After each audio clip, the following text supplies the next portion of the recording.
Magandang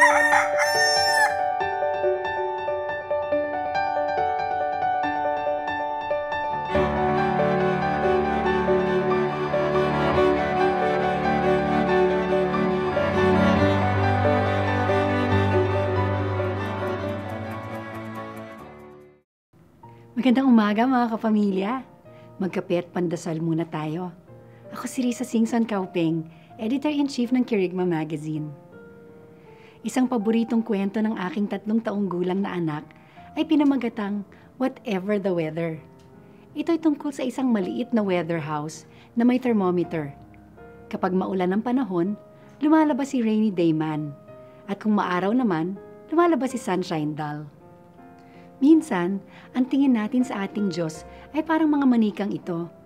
Lumalabas lang siya o nagpaparamdam kung tama ang mga kondisyon. Kung tayo ay sumusunod sa kanyang utos. Kung maganda ang takbo ng ating buhay. Kung nadarama natin ang kanyang presensya.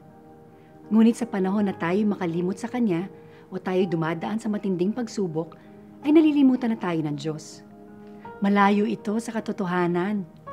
Naisip ko tuloy na ang Diyos natin ay Diyos ng whatever the weather. Umulan man o sumikat ang araw, nandyan siya. Madilim man o maliwanag, maaasahan natin ang kanyang paggabay. Sagana man tayo o naghihirap, hindi nauubos ang kanyang kahabagan.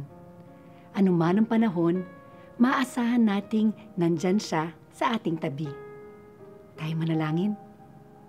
Panginoon, salamat at maaasahan namin ang inyong walang maliw na pag-ibig at presensya.